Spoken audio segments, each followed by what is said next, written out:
Hi, it's Geoff Chalmers here from discoverdouble-bass.com, and I'm joined by Jason Heath from Contrabass Conversations, who is over with me in the UK, and we've been filming some new video lessons, some content for beginner bass players that I'm excited about sharing with you. So Jason, thanks for being here. It's great to see you again.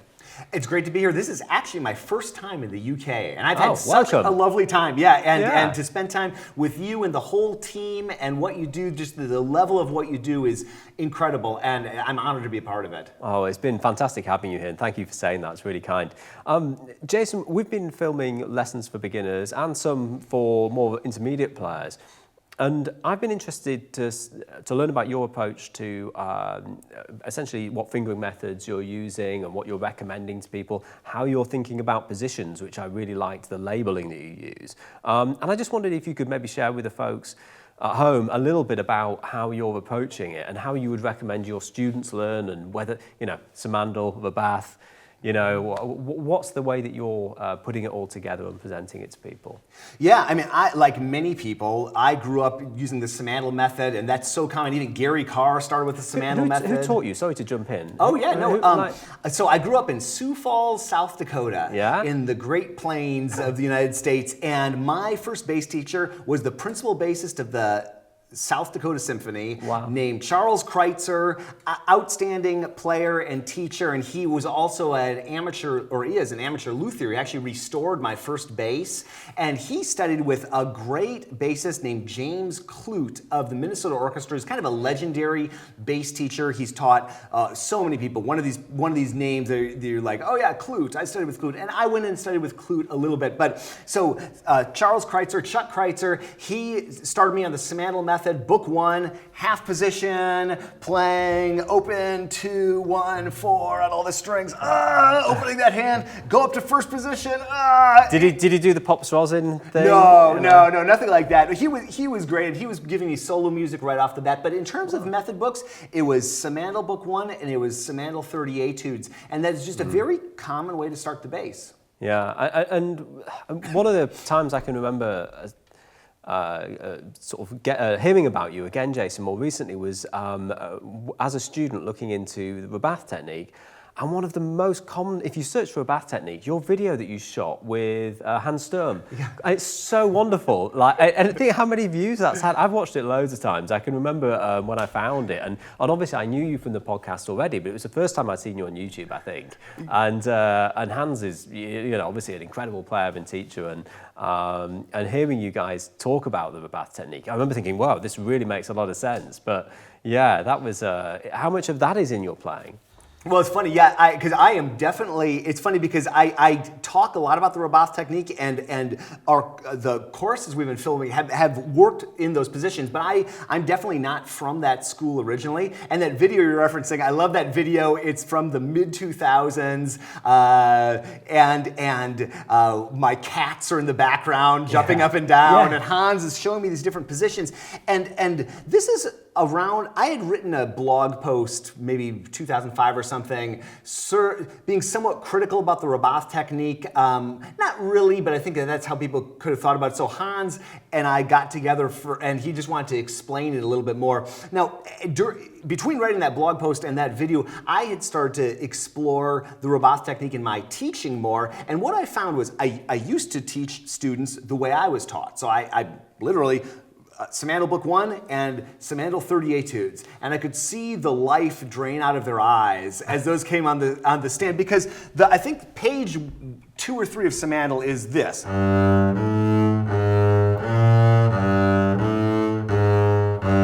Which is, those are probably not the exact notes, but something to that effect. So I don't know about you, but I don't really go home humming that. The way that the Rabbath approach, which was adopted by George Vance, who worked closely with Francois Rabbath in his progressive repertoire series and just his teaching in general.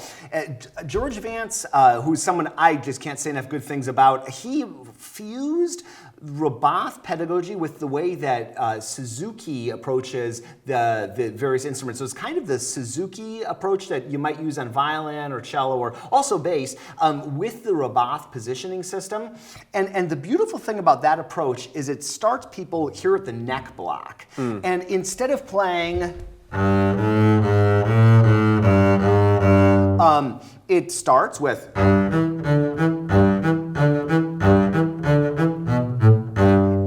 I noticed when I started teaching that, the students walked away smiling and happy, and they kept coming back and weren't quitting. It's the difference between the chromatic scale and the pentatonic scale, isn't it? You know, you don't tend to go away singing those chromatic exercises, but you know, a nice melody like that, then yeah you can repeat that and take it away. Now the thing is, we need to know how to do all that. It's incredibly important, and I am not anti-Simandl. I love using that, and we dig into that, but later. I think that in addition to playing things that are have a little bit more melodic content to them, and you're playing pentatonic scales, it's easier to play the bass right here. The strings have a little more give. The spacing is a little bit smaller, and you have this neck block to build your hand position. And I find that starting people here and then moving back here, and also introducing thumb position, which this initial thumb position, Rabbath and George Vance's pedagogy call this fourth position. I find that eliminates that fear of thumb position. With Simandl, you go through this entire book and you're still crawling up here, and then book 2 all of a sudden is thumb position. So as a result, I was terrified of this area. I found that, and I was probably transmitting that to my students, you know, in my teachings early on, a couple decades ago.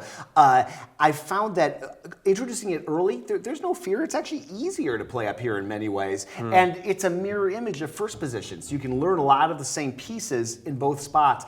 And I just found people progressing faster, thinking a little bit more musically. And so that approach to pedagogy has really resonated with me, and it seemed to have worked well with people I have taught. One of the things that I've always felt is I've never really jived with the positions. I mean, obviously, I think there's a universal kind of understanding of half position and first position. But after that, for me, I tend to just think about tuning position, if you like, and the neck heel, and then I think about the G harmonic and thumb position. And I think that it was really nice to hear you, the way that you teach in the course that we've just been filming. You've been using the Rabbath positions, you know, first position, third position, and a second position is the tuning position, isn't it? And you're actually using exactly the same ones that I use, but you're just labeling them slightly differently. And I find that there's sort of 2.5, and I genuinely don't know them. You know, I don't think about the bass in that way. You know, with the detailed Simandl ones where you're going up and down. To me, it just seems overly complicated, and it's almost like there's a barrier in the way of where you're going. But what you're describing feels much neater. So I've definitely got a lot from that. Yeah, I think, and you know, I think that this is true across the board in terms of string players, violinists, violists, cellists. When you get to a certain level and you're a professional, I don't think anybody really has any idea what position they're in. No. They just know where they are in terms of patterns and what note they're on. I do think it's helpful at first to find positions. A challenge is that Simandl positioning and other systems too, and even within some of these other systems, they're like a certain position will be called both second, third, second and a half. Yeah. Third. So there's definitely a lot of confusion. The challenge with the Rabbath Vance positions is that they are basically a number off from the Simandl position. So this would be fourth position, but it's third in Rabbath pedagogy. Yeah. What I found though, and I thought when I was starting off teaching, especially younger students that were in school programs or youth orchestra programs, I thought I was going to confuse them like crazy with these positions. I found that the kids don't really care that much. They don't mind. What I just say is these are lesson positions, these are school positions, and there's no head scratching at all. So, but the beautiful thing about these Rabbath positions, and why I'm such a fan, is you were just naming some of the main landmarks on the bass. The octave harmonic, maybe the neck block. Yeah. So all the Rabbath position system does is it fills in some gaps. So you have your open string, and this area, this position or region, which would be first position, you know, kind of around here. We've got half position, maybe if you're going fast. Just easy to reach. Yeah. Then second position is on that harmonic from here to here. Third, fourth, fifth, and then sixth way up here. Everything up there. So you have 6 positions that are all based on natural harmonics. First, second, third, fourth, fifth, sixth. It's so nice, and I fall into a bad habit of thinking about thumb or describing thumb position as almost as as Adam Booker said to me once, or said online recently, I saw him commenting in a post, a bit of discussion we're having, saying you've got to remember that thumb position is a technique, not a position. You know, like it's not a place, it's not a location, it's a technique that can be used all over the bass. You know, and I really like these kind of these labelings. I think it really makes things quite simple and easy to understand for the beginner student, because I think that's where it's useful, isn't it? At that point where you need those landmarks and to easily be able to describe that landmark, you know, because there's a lot more to thumb position than just the thumb on the G, you know.